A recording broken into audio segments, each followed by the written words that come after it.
What's up? Welcome back to the bench with the boys.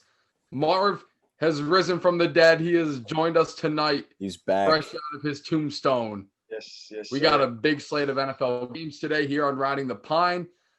Marv is, he's alive down in the great state of Georgia. How does it feel to be risen? Feels good, man. Had some complications Thursday.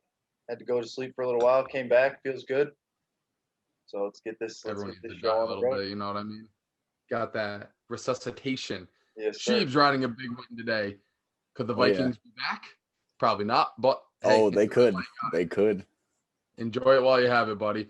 I'm Adam Zabrowski. This is episode 4 now of Riding the Pine.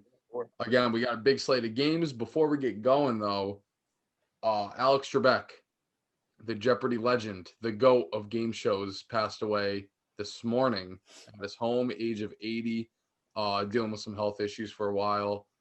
You know, he was looking fine on the show. He had a nice moment the other night when he was talking to the guy that was about to win. Yeah.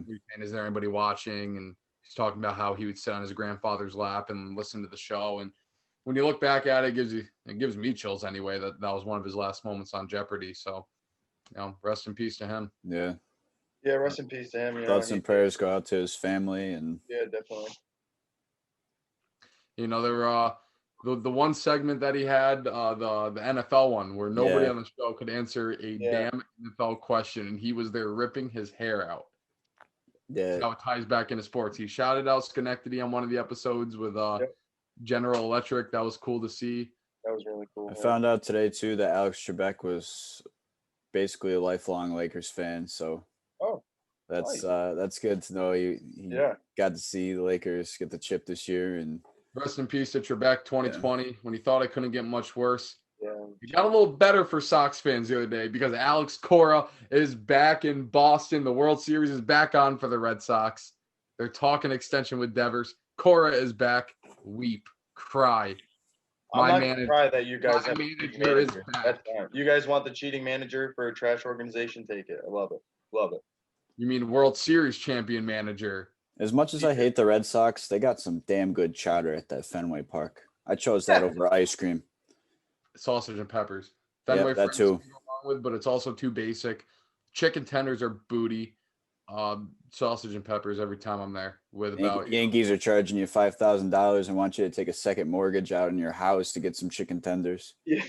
That's how I feel getting beer at Fenway. I dropped $90 one day just to drink fucking 10 beers.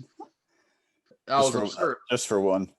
I paid like $9 to get into the game, and I paid 10 times that amount just to have alcoholic beverages throughout it. What happened to people just not even paying and do like the old Angels in the outfield thing and just watching from afar? Hey, we ain't at Wrigley. I don't know if those people have to pay on the rooftops. I'm not sure. I don't know. That's interesting. Especially if they own the property. Yeah, it wouldn't make sense to have to pay. But who knows? Probably not. I'll get the people paying. Hey, either way, just prime real estate. Cora's back. Red Sox World Series back on. Not really much else with Major League Baseball. Robbie Ray signed with the Blue Jays. I think that was a 3-year deal. Yeah, I don't think anything major happened. So he's going north of the border. The Jays are playing a little Rays game. They're going after these veterans. No superstar-esque type guys, but they're getting guys that can play in the right environment. Robbie Ray actually had a pretty decent last couple seasons. You hear his name, he's not Cy Young candidate. He's not anybody that's going to make over $100 million contract. Solid pitcher. You put him with Hinju Ryu when Pearson gets healthy. Robbie Ray is a solid number 3-4 type guy. Yeah, their offense is good too. They should have a pretty good year next year. So a minor signing to start Major League Baseball's free agency. You got one big manager being signed back to the Sox. You got a minor signing going north of the border to the Jays. That's it's really all for Major League Baseball right now. But did AJ Hinch get hired too? Yeah, he's in Detroit. That happened a couple weeks ago. Detroit. Yeah, AJ Hinch, that was a couple weeks ago. He's a Tiger skipper now. So that's about it for Major League Baseball. But you know what our bread and butter is? We do that football. That football thing. We're football guys. Yeah, that little football thing.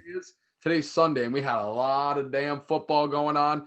Lots to talk about in the NFL today. Lots to Very talk excited.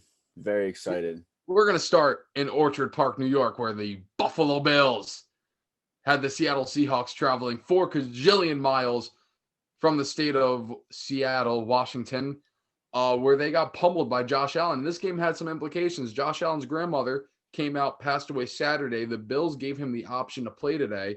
He chose yes, threw for 4 touchdowns, over 400 yards. I did not know that. Seattle's mediocre defense. Russell Wilson climbed the Seahawks back into the game. They went down 34-44. The Bills go to 7-2, while the Seahawks fall to 6-2. Boys, how about them Bills? Nobody circles the wagons like the Buffalo Bills. Let me tell you, shout out my guy Stephon Diggs. Still doing his thing in Buffalo week after week, but DK Metcalf still got his too, even though the Seahawks lost, and that guy is going to be a problem for many years to come. One of the Russ started the game terrible. He had that early touchdown, but he 2 interceptions, 2 fumbles. He accounted for Seattle's entire turnover count today, which you don't usually see that from Russell Wilson, especially this year where he's looked completely unstoppable. And credit to Buffalo, man. They kicked the shit out of Seattle today. The score, they won by 10, but they really kicked the shit out of Seattle.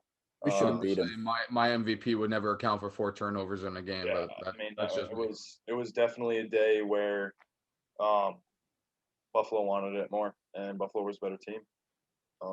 Credit to them. That was a huge win, statement win. Seattle's a very good team. Buffalo, still a powerhouse in the AFC. And really, it was all through the air with Allen. Moss led the Bills with 18 rushing yards on 9 carries. Right. So Josh Allen had 14 as well. So, and not sitting here saying that Seattle's got a great defense. This isn't the Legion of Boom that we were accustomed to years ago. This Seattle defense has a ton of holes, but that's not to discredit the Bills putting up 44-piece on them. Yeah, right. Josh Allen looked MVP form today. His name's got to be tossed in that conversation, even if it's a couple. For sure. It's been a long time coming for Bills fans. 7-2. It's been a while since the Jim Kelly era. The last time they were 7-2 in recent years, at least. It's been since the Jim Kelly era. Since those 4 in a row. Bills fans have been waiting. The Mafia has been waiting, and they've been waiting for good reason. And even still, boys, throughout all this time, the 7-2 Bills are here. They're legit because nobody circles the wagons like the Buffalo Bills. Moving on down to that great state of Georgia, buddy. Marv. Yes, sir.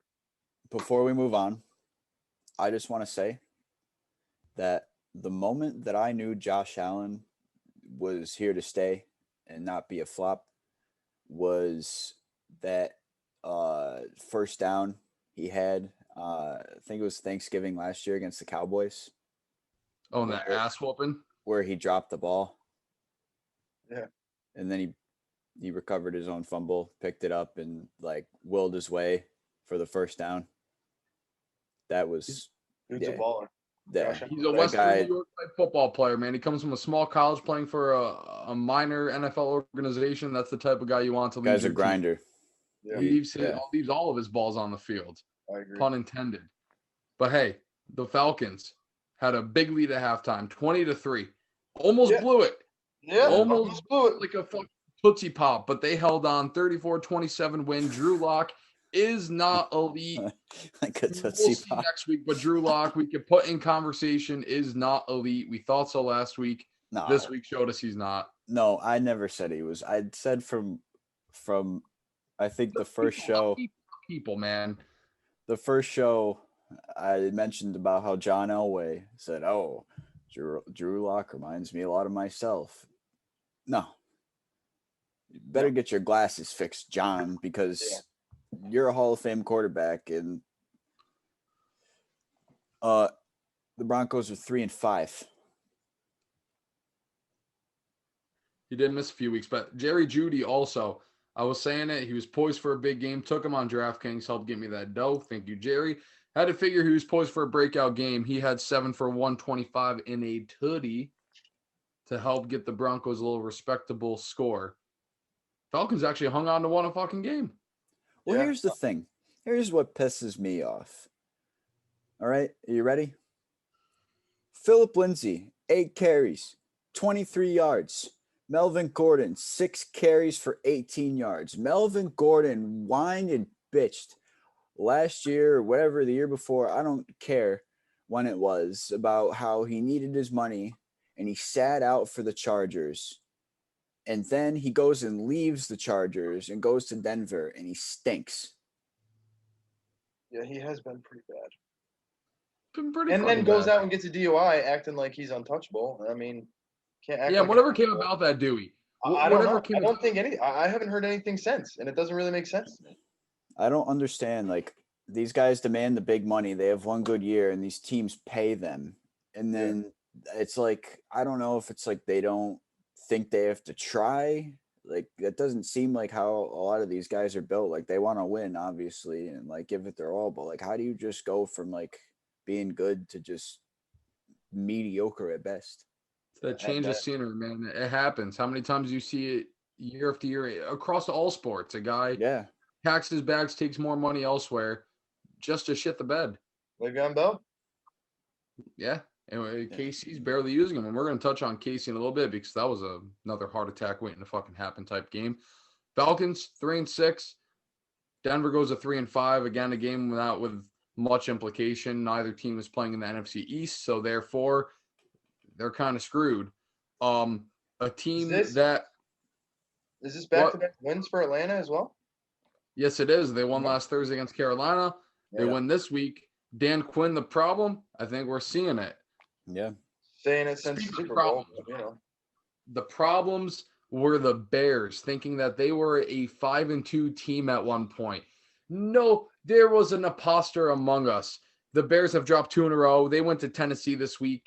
The Titans, the score looks a lot closer than the game was. Titans hold on 24-17. The Bears fall to now 5-4, just as we thought. The Bears are who we thought they were. Titans go to 6-2.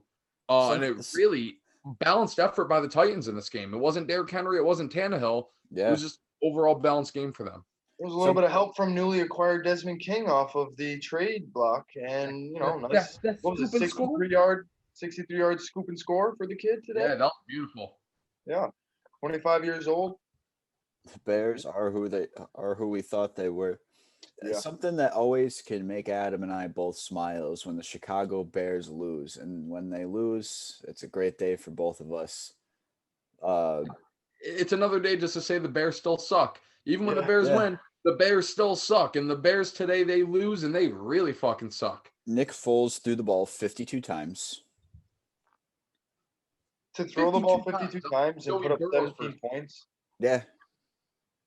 It was garbage time. It was 24-3 at one point, if I'm not mistaken. Once again, Allen Robinson gets his. No matter how bad or good the Bears are doing, Allen Robinson is getting his. 7 for 81. That guy is going to get paid, and I don't even think it's going to be with Chicago. He could have came to Green Bay. Green Bay offered him. He chose to go to Chicago to play with Mitch Trubisky. That's on him. I don't feel bad. I don't feel bad. Well, I think he picked more money to go play there. I think you can't knock a man for chasing his bank, but holy fuck, you want to win football games? Yeah. Come play with one of the best quarterbacks to ever do it. That's on him. I don't feel bad for him.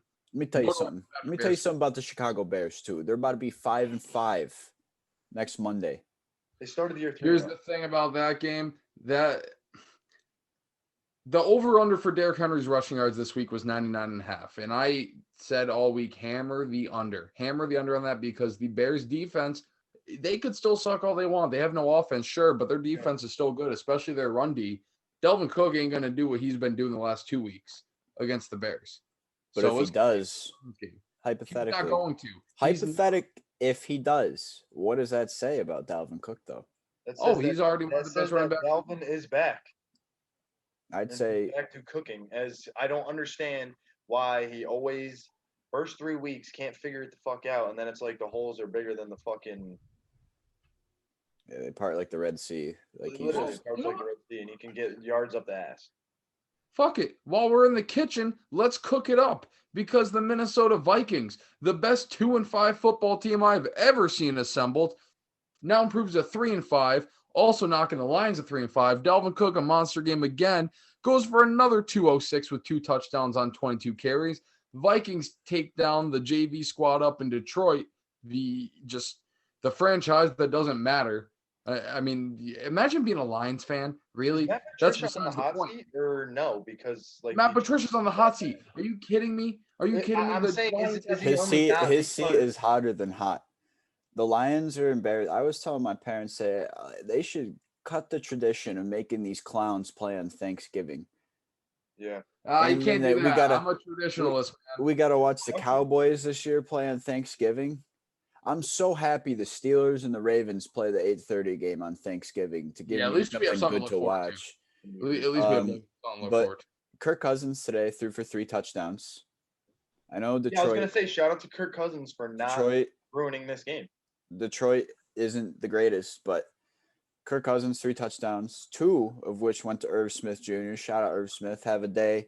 Justin Jefferson 3 catches for 64 yards. That guy is a baller. Yeah, Jefferson is good. That guy is a baller. He is good. His routes are crisp. I think this wide receiver draft class is crazy. And I think we're gonna look in like 5 years and be like, "What the fuck?" Like, yeah, I mean, how is it this like good? Claypool. I mean, Mims hasn't really gotten going yet. T. Higgins is doing a quietly good job out in Cincinnati. Jerry Jeudy Jerry Jeudy. Hamler hasn't gotten going yet. CD Lamb. If CD Lamb had Dak Prescott, and that's just any average Joe clown. I mean, he even scored today with average Joe. Yeah. You can't forget Henry Ruggs. Yep. Yeah, no, doing a good job in Oakland. It was a solid wide receiver class. Sorry, Vegas. And Vegas. And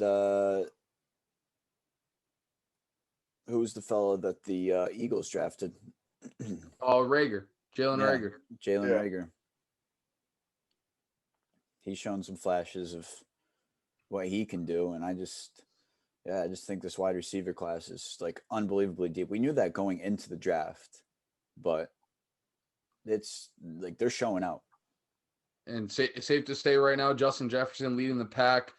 Dalvin Cook cooking it up 2 straight weeks. Vikings another big win. 5 touchdowns in 2 weeks for Dalvin Cook. So I looked at ESPN's projections, and he's projected like 23 touchdowns on the season. Yeah, that probably won't happen. I hope he's healthy because he's a joy to watch when he's not playing Green Bay, who can't stop the run to save their lives. Dalvin Cook's a good running back. I took him on DraftKings. Also, I don't have a Dalvin Cook jersey, but, got to rep the injured. Danielle Hunter, can't wait to get him back next year after his neck surgery. Hopefully that recovery is still going well, but I think when he is healthy, he is one of the top 5 pass rushers in the league. The youngest player ever to record 50 sacks. He is a monster. Just wait till TJ will get that record soon. Don't worry about it. And let's just act like Danielle Hunter is going to make a difference in the North and take down their daddy, because we know who runs the North year after year. Just saying. Hey, good one for the Vikings. He's getting old. I'm waiting until he retires so I can be miserable 2 less Sundays. Yeah, I'll give you credit. Vikings 3-5, the best 3-5 team that I've seen. Lions go to 3-5 like a 3-5 team. We talk about young receivers, not a rookie, but Hollywood Brown out in Baltimore hasn't really gotten going. He was a part of a Lamar needs some help. He was part of a nice Ravens win today. 24-10 Baltimore. They came back in the second half to take down the Colts, who quietly very good this year. Their defense has been stout. Offense is shaky. Can't trust Phillip Rivers. He looks like shit. He really does in that pocket. It doesn't look very comfortable. He took a tumble.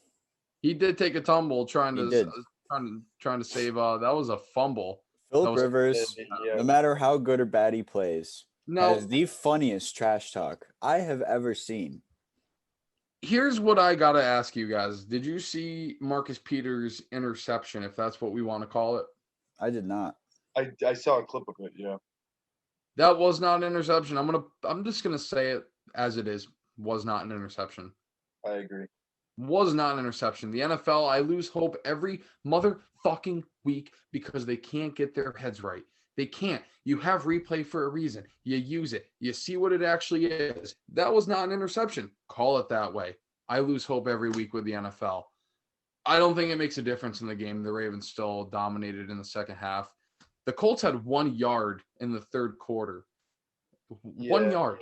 Yeah. I just took it upon myself to watch that interception. What in God's creation was I don't know how that? you make that call. That's NFL officiating. They get paid money. They do. They earn money. That is their job. To Now do imagine if you're at Lowe's and you fuck up and you're no longer on the Wall of Fame for Employee of the Month. You're gonna lose your job, aren't you, Sheebs? Nah, this is the first time I've gotten Cashier of the Month, so that's not the best analogy. If you mess up doing your job, that'd be like if I just let a bunch of product just walk right out the door. Okay. Take all you want. A lawyer's in court, and he's defending the case, and he does an absolute terrible job. Is that lawyer still going to be representing that person? If he loses the case for them by presenting no facts, no nothing, and he's just like, no, my client is guilty. I don't think he's going to be a lawyer for much longer or represented by many people. I would have to second that.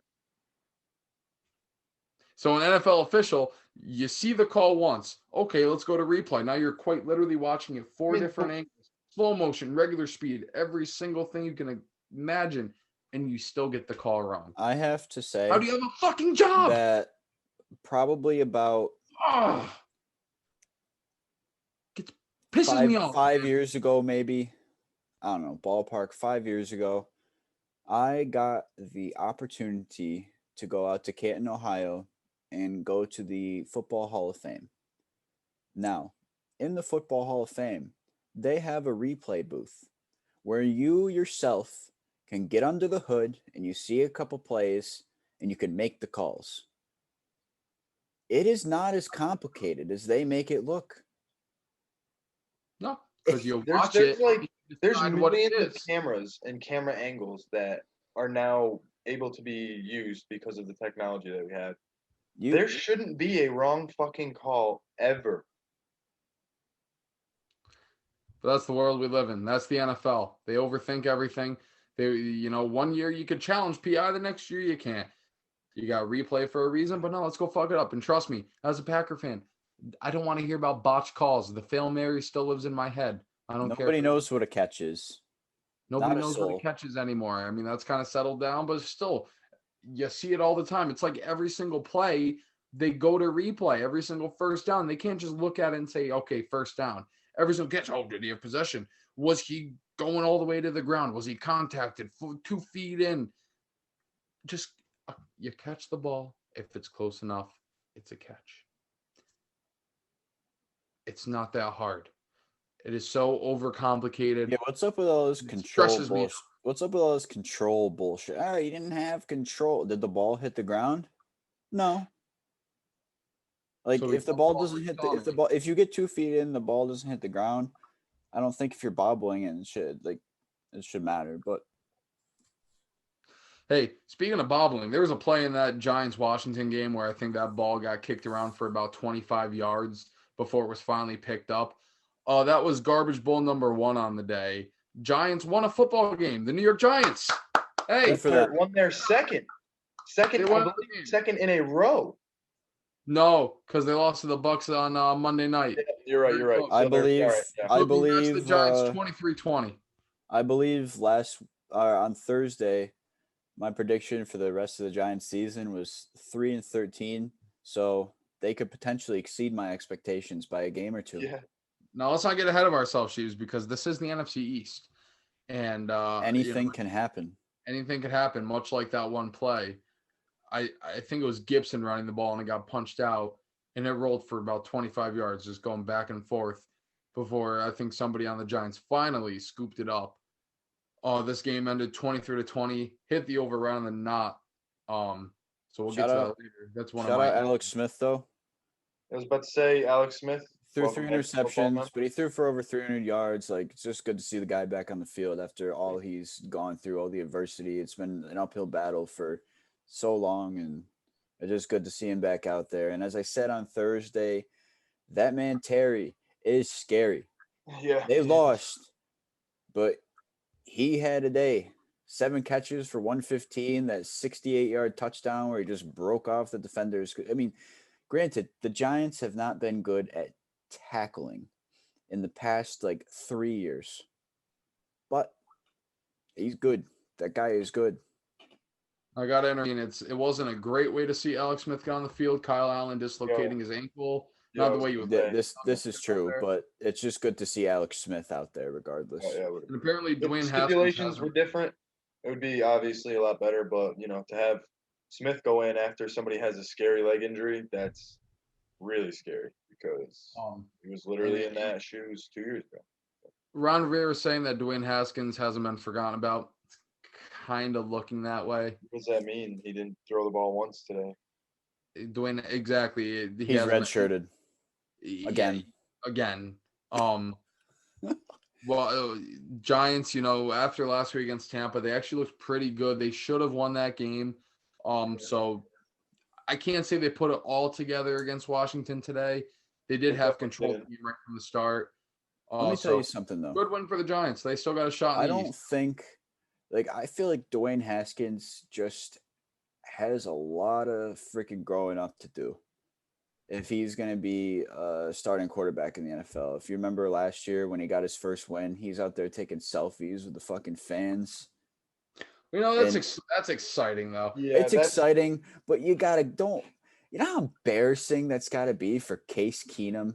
Like, oh, yeah, I didn't play the whole game, but now I got to go out there and kneel it out like some chump. Hey, I can't speak on that. I haven't been in that situation, but I can tell you if I got out there as a rookie and I won a football game, I'm going to be pretty fucking hyped myself. I'm with you, though. You got to do a little growing up, but can't hate on the man for enjoying the moment. It happens all around. And enjoying the moment is something that Joey Sly didn't do at the end of the KC Carolina game. Yeah. Had a chance to kick one from the damn parking lot to give the Panthers a 34-33 win. Very much wide to the right. When I say wide to the right, I mean not even close. I think that thing went down the tunnel. Chiefs hold on in a scary one, 33-31. In a game where Carolina really was on the driver. They were in the driver's seat most of the game. But then Patty Mahomes did Patty Mahomes things. Travis Kelce, big game from one of the best tight ends in football. Chiefs improved to now 8-1 on the year. I think Travis Kelce is the best tight end in football. Yeah, him and Gregory Kittle there. George Kittle, I believe. Georgie Corgi. I think it's George, but it's George. But why not Gregory? Teddy Bridgewater. He could be Gregory Kittle. Even though the Panthers lost, I give Teddy Bridgewater a lot of credit. He showed a lot of heart out there. 4th and 14, putting his body on the line like that after he's already had a scary injury in his career. He just flies through the air like Superman, gets that first down. Ballsy. Not a lot going on the ground for KC either. Lair only had 14 yards. Yeah, they only had 12 carries as a team. So that to me just says that today's game plan was, well, first of all, I don't think that they were expecting this to be a close game. And then when they saw that it was a shootout, it just became, fuck it. Mahomes is going to stand back there, sling it, and we're going to win this thing on him. It's good to see Christian McCaffrey back out in the field, though. And not just back on the field. 69 yards on the ground, 82 in the air. Christian McCaffrey is doing his thing. That catch he had was crazy. Oh, he's a freak.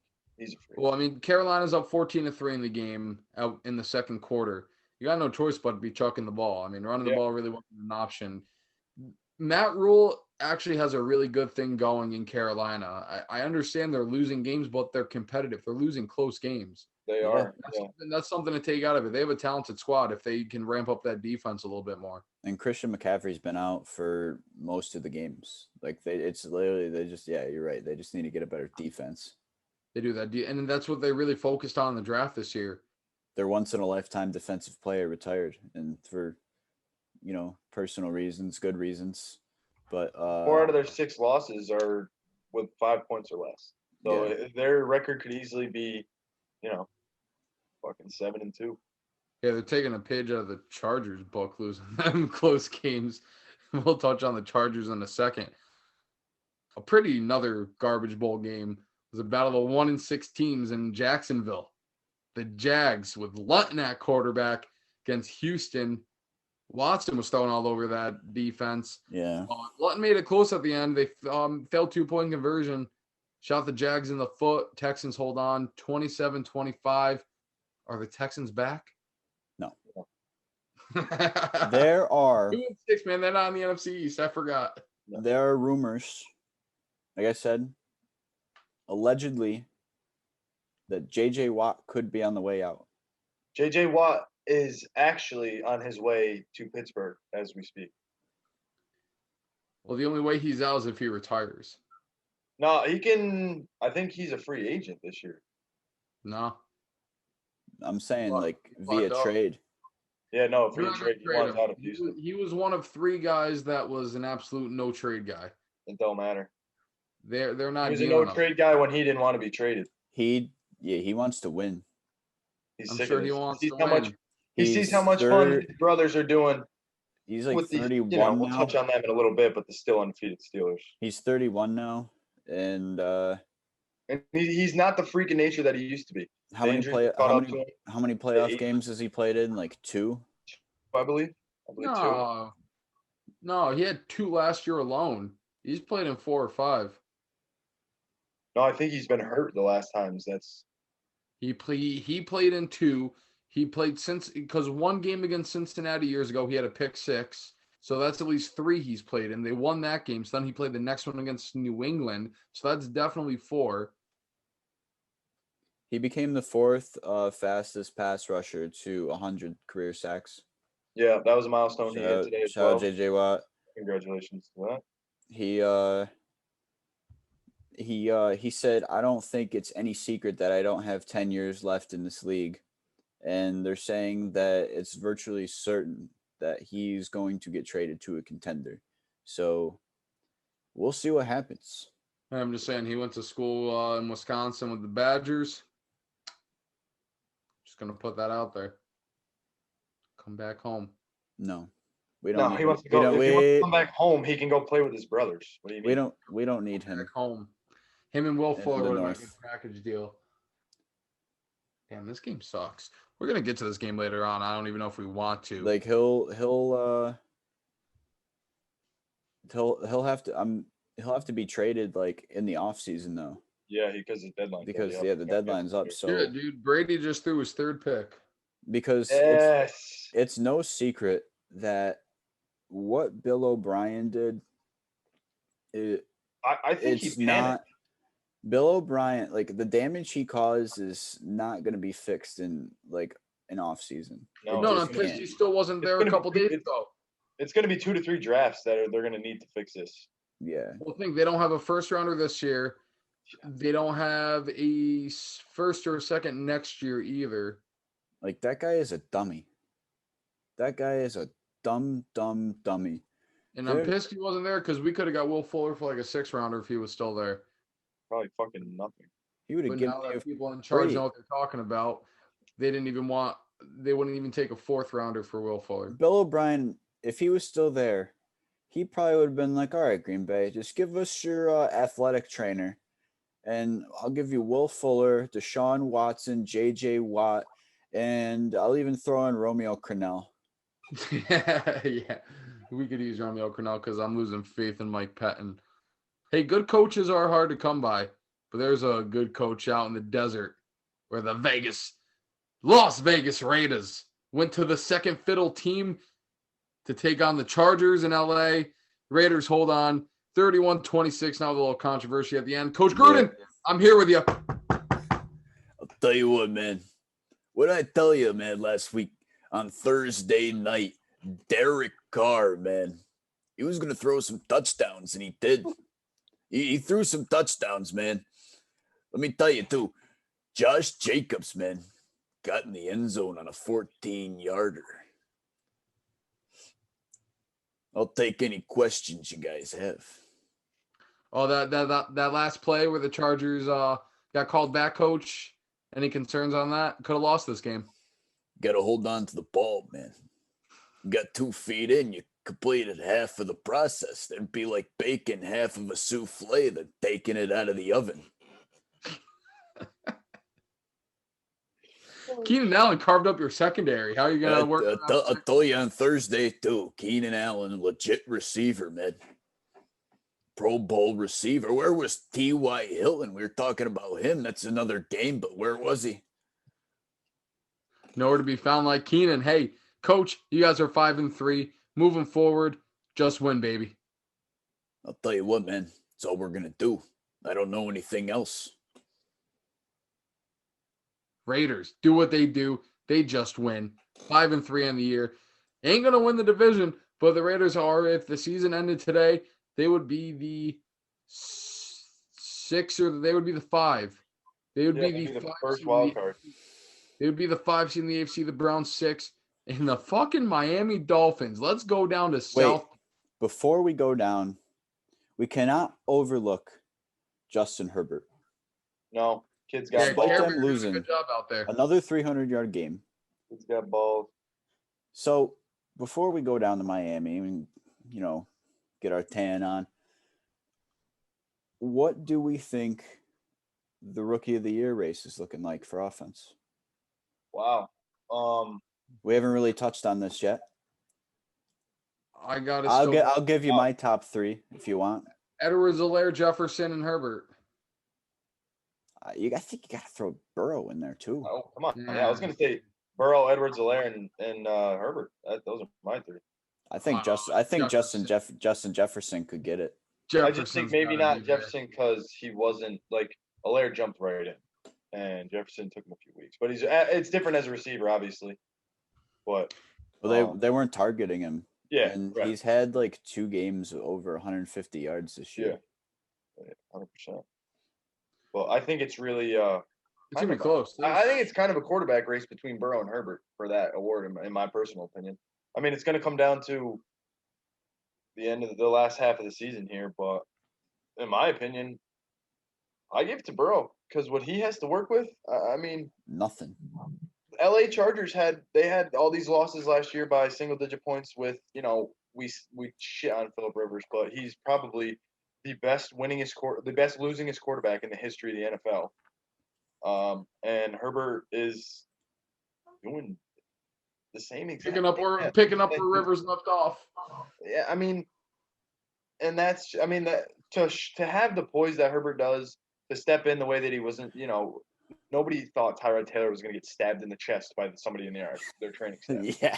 So like for him to jump in like this, it's terrible to laugh about, but Jesus Christ, how does that? I don't know how that happens to begin with. Like what? I like Tyrod Taylor. Oh, I thought Tyrod was going to have not a great year, but it was a great year since, being in Buffalo and leading them didn't he lead them to the playoffs? Yeah. So I was thinking that this year in LA, I thought Eckler was going to have a big year. Obviously he got hurt, but whatever, I thought they were going to do well with Tyrod, and now with Herbert, I think they can maybe be okay. If they want to keep Tyrod and see how that goes, they have a very good young rookie quarterback that is going to be in the league for, I think, a long time. It's also a depleted defense. Derwin James, pretty much since the league, hasn't been able to stay healthy. Casey Hayward's dealing with some injuries. Yeah. They get rid of Desmond King from the University of Iowa. Yeah. Love Iowa. Love Iowa players. Those guys always pan out well in the NFL. So Desmond King is now in Tennessee. Chargers are kind of throwing in the towel on the air, but I'm with you. Moving forward, you got a quarterback looking as good as Herbert does. You can keep Keenan Allen and Mike Williams together. Yeah. Hunter Henry is still there. He's a top, when he's healthy, he's good. Yeah. Eckler can stay healthy. That would be great. Jackson's looking sharp in the backfield. Chargers offense isn't the problem. That defense got to stay healthy. And it comes down to Bosa and Ingram. Yeah. You start with that front line, you go from there. But again, in that secondary, when they're as depleted as them, it's hard to do so. But Herbert, if it says anything about the Chargers, they may not be second fiddle in LA for long. So that's good to see. Let's get to South Beach because the fucking Dolphins. I've been waiting to talk about this game because 4 wins in a row for the Miami Dolphins. And hey, what Coach Flores and company have going on there is a wonderful thing to behold. They win again. They go to now 5-3 on the year. Cardinals dropped to 5-3. Tua Tagovailoa. Yeah. 250 and 2 tutties. Hey, man. How about them Dolphins? Go fit, baby. Shout out Professor Paul MacArthur. Shout out Zach Martin. Shout out Eamon Boris. Give you another one, Nick Amador. My sister's boyfriend, Princess. Hey, I was texting you throughout the game. Good job, baby. Hey, you're winning football games like you told me. You just win games. Despite the Cardinals losing, we still cannot overlook Kyler Murray. That guy is balling this year. He had 283 yards, 3 touchdowns, and 106. 106 and a touchdown on the ground. Christian Kirk broke back through, $123 in the air with a touchdown. Kirk, dude, I love that guy. You know, I kind of see him like John Brown in Buffalo, how Kirk last year was a great receiver, the number one in Arizona, just like Brown was in Buffalo, but then you bring in a big-name guy, Diggs to Buffalo, Hopkins to Arizona. You tend to forget about these guys like John Brown and Kirk. Kirk is still there, man. And when you hone in on a guy like Hopkins, Kirk is right there waiting for it. And he'll burn you. He'll burn you. He's quick. He's a deep threat. He's a great route runner, and that motherfucker's got hands, bro. Isn't it crazy though how the world works? Like Devontae Adams said, "I'm the best receiver in the league," and Julio Jones said, "No, I'm the best receiver in the league." Oh, he's then not. DeAndre Hopkins said, "Ha." And he went 3 catches for 30 yards this week after that. Ha. Because Devontae Adams is the best wide receiver in football, neither here nor there. But he's number one. He's the best. I don't know. He's better than Devontae Adams. DeAndre Hopkins. Oh, no, he's not. That's a farce. That's a farce. Not. That's a farce. No. Devontae Adams is the number one. Julio Jones and DeAndre Hopkins are a clear-cut 1 and 2 in my mind. Devontae Adams is a top 5 receiver. Oh, he's fantastic. Yeah, he's great. In my top 5, he's not numbers 2 through 5. Yes. Number one. Maybe in your heart, but who else is ahead of him? Mike Evans, Michael Thomas with his 3-yard slant and goes. Give me a break. D-Hop and Julio. That's it. Yeah. Oh man, Julio good, D-Hop good. Devontae Adams is a different breed. If you want to just go by pure yards, Robbie Anderson.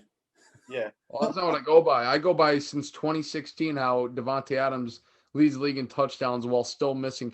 He leads the league in touchdowns this year while missing 2 games. It's fine. That's cute. Cool. Him and Rodgers are good buddies. That's fine. He gets you a $1.90. Nobody else knows a single receiver on the Packers team except for.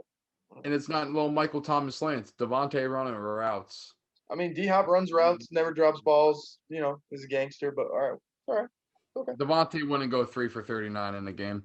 He would if he's not throwing the ball. I mean, it's not what it has nothing to do with DeAndre's ability as a receiver. He has just as much, if not more, ability, and the ball goes to him because he's going to catch it. He's going to catch it. Look at the numbers since 2016.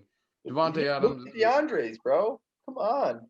And Chris Sims, Pro Football Talk, dumbass, does not put Devontae in his top 10 at the start of the year. That was a joke. That was laughable. I mean, he's top 5 for sure. Easily. Hands down. Oh, I just thought it was funny that he wasn't even acknowledged in the top 10 in preseason. Yeah, that's a bit much, but yeah, that was crazy. That was crazy. I don't think I can think of 10 receivers off the top of my head that are even better than him. Like Diggs wasn't even in there. I mean, I wouldn't even put Diggs above him. Like above who? Not even close. Off topic here. This means this. Calls, shout out to Miami. Miami, great win. Oh man, the huge win for Miami. This calls for a poll, though. This calls for a poll. Yes. After this, we're gonna post on Twitter, and we want you guys to let us know. Twitter, Instagram. We're gonna put Devontae Adams, Julio Jones, and DeAndre Hopkins, and we'll put it on our Instagram.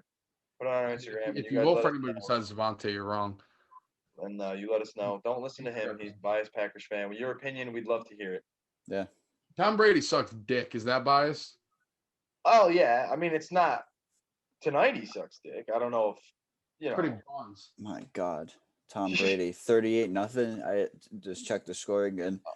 I turned it off. We got one more 4:00 game, Marv. I want you to sound off because this game shouldn't have been this close. First of all, a win is a win. Steelers go to 8-0, but 8-0, 8-0. Good job, boys. But listen, click the fuck in. What the hell was that?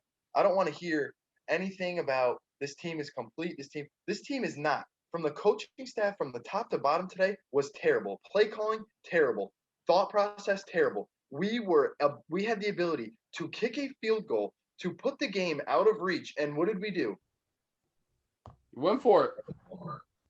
That sounds a little familiar. Yeah, we got a great line. Yeah, it's James Conner. We could have won the game and not had to have had another last-second touchdown try to fucking win the game, but no. Mike Tomlin elected, no, let's run it. Shot himself in the foot. Thank God for fucking Minkah Fitzpatrick today. I would just like to say that Minkah Fitzpatrick had a fumble recovery that was beautifully punched out by Cam Sutton. That was a huge play. CeeDee Lamb was probably going to be freaking gone if he didn't punch that out because we couldn't tackle for shit today. But Minkah Fitzpatrick had a fumble recovery, an interception in the end zone, and he broke up the last play of the game.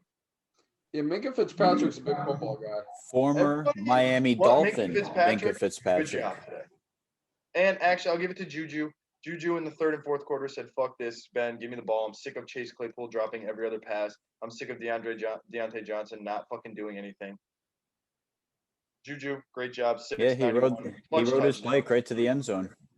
He did. Yeah, Minkah, Eric Ebron had a beautiful leaping touchdown. Yeah, that was crazy. That hurdle I was watching. Big boy got up. Tight end's got no reason to be able to move like that. He impresses me more and more each week. Him and Ben, his relationship is just getting better. That just goes to show you, too, how bad the Lions franchise actually is, because he looked like a bust, and then he goes to Indianapolis, and you're like, oh, okay, and then he goes to Pittsburgh, and you're like, oh, wow, he's actually a good player. At the same time, though, T.J. Hawkinson is at least kind of making that a little better in Detroit. Yeah, he is. Yeah, but I mean, this isn't T.J. Hawkinson's fault, but the interception, two of the interceptions that Matt Stafford threw today were targets to T.J. Hawkinson. No, Ebron's looking good. I might piss you off, Marv. I don't think the Steelers are an 8-0 football team. I mean, we are. That's what our record is. But that's the record, but, wins are wins. Right. Great teams find a way to win, and we have not been great since. Score alert. Since we had to stop due to COVID. Scored a field goal. I have a hard time watching the Steelers play and think, wow, nobody can beat this team. I can't do that. They have holes. They're finding ways to win games, and that's credit. And I'm going to go against what you said. That's a lot of credit to Mike Tomlin. Mike Tomlin's a very good coach. Oh, yeah. No, he's a great coach of the year. Today, he sucked. Excellent defense. They're looking like they're going to be 9-0 next week, though. Well, we were looking like this week was going to be easy peasy 8-0. I'm not fucking. Yeah, they got the rest of the year now. Well, they got the Bengals. I mean, Joe Burrow is good. We got a good two before the Thanksgiving game. Divisional game. Bengals tough. Next week, Jags week after, but we need. You're looking at 10-0. We got to tune the fuck in because Baltimore will come into Pittsburgh, pissed off that they lost to us on that way, and Lamar will beat the shit out of us if we're not ready. And right now, if we were to play Baltimore next week, we don't stand a chance. Imagining the Steelers playing the Chiefs, for instance. Right. The Steelers have a very easy 4-game stretch. I can't hammer it down and say Steelers. The Steelers have tied for the easiest schedule in football this year. Them and Baltimore have the easiest schedule. Well, because everybody on our team last year was 5th on our depth charts, and we were still 8-8.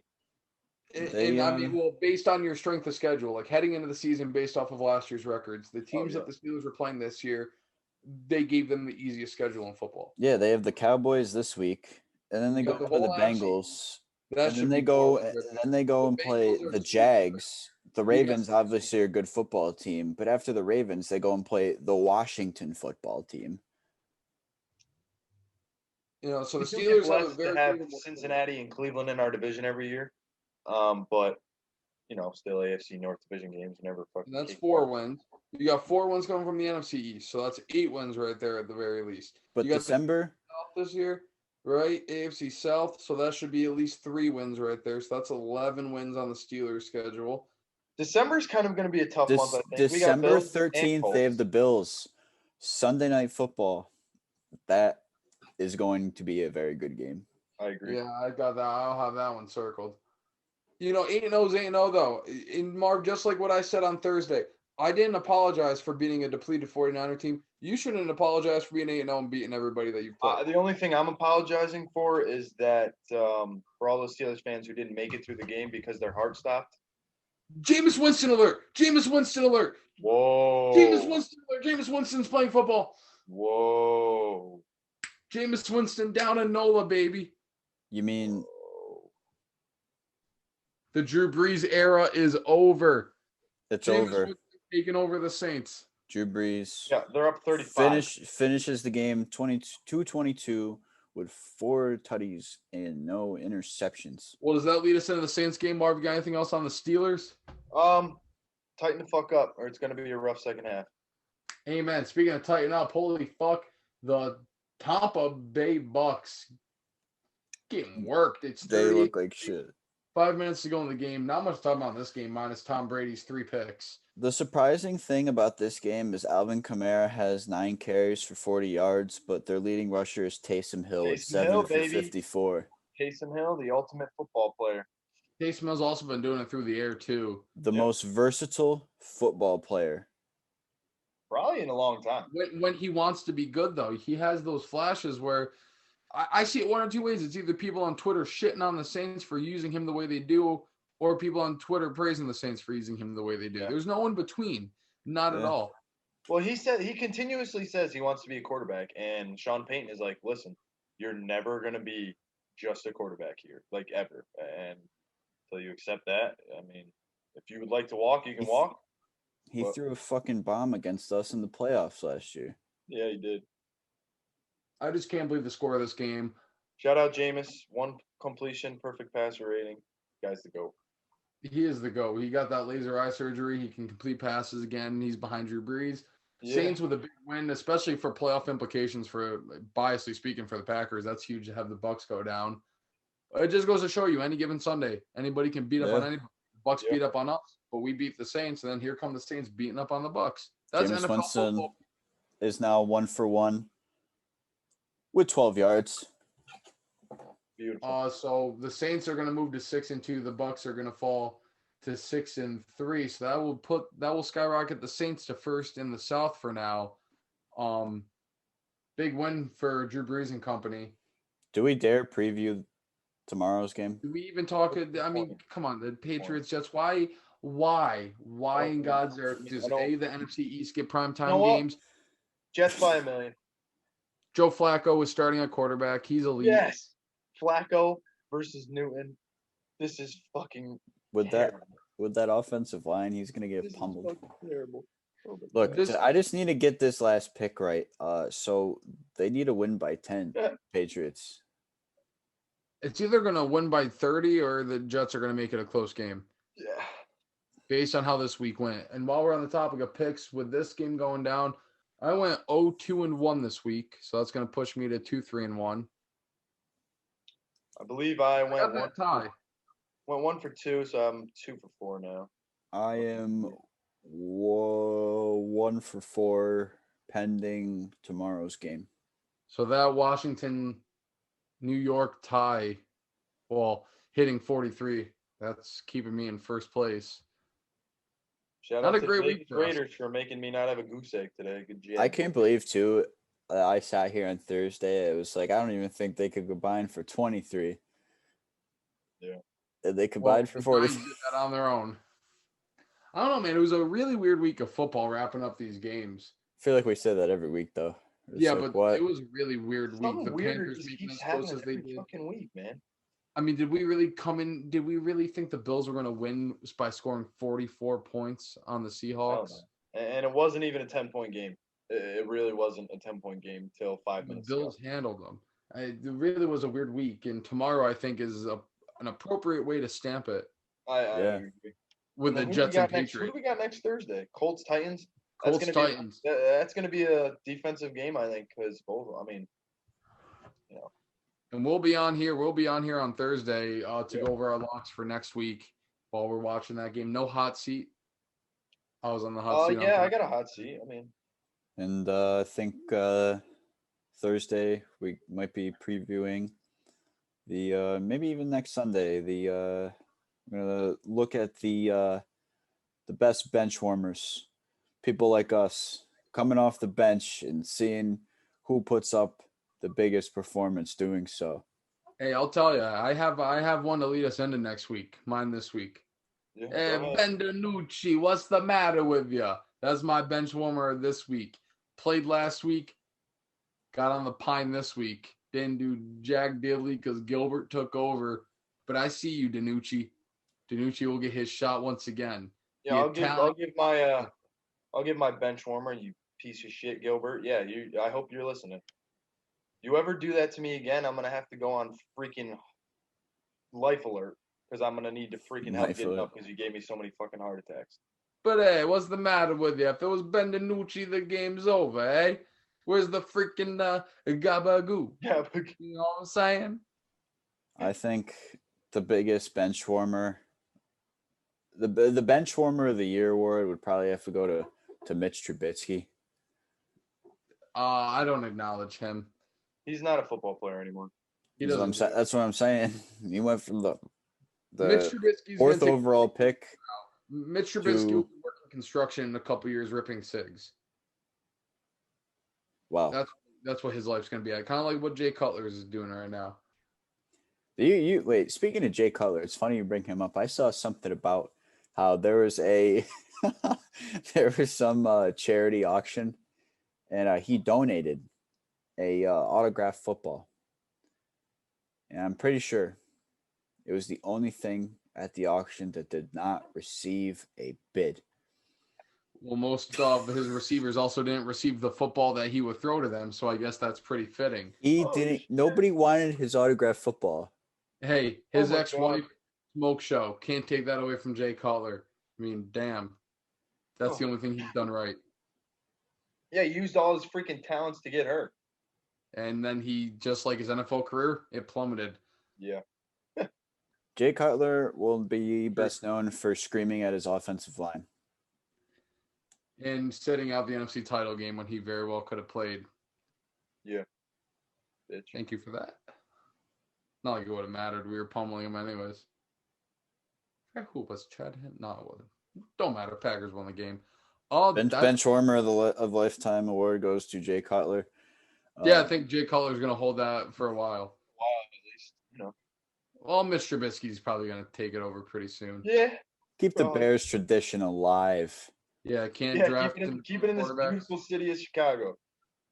No, Chicago smells like shit. Yeah, exactly. Bench warmer awards, man. Have you been to Chicago? It smells like poop. No, I haven't because I've heard it smells like shit. It smells like shit. It's like a sewer runs through the city. No heat to Chicago. Right into Soldier Field. And hey, their pizza's not as good as people make it seem. Fuck deep dish.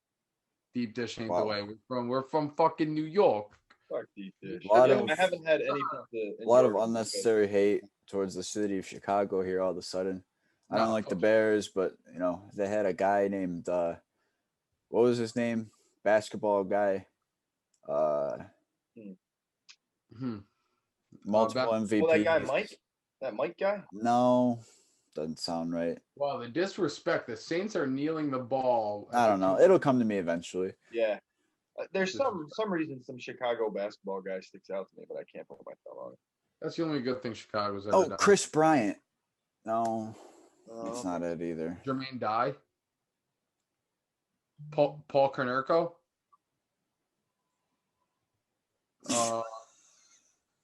Hold on. Bobby Jenks. That could be the one.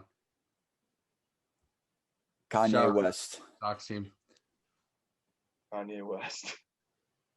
He's not a sport baller, but he was a presidential candidate. Yep.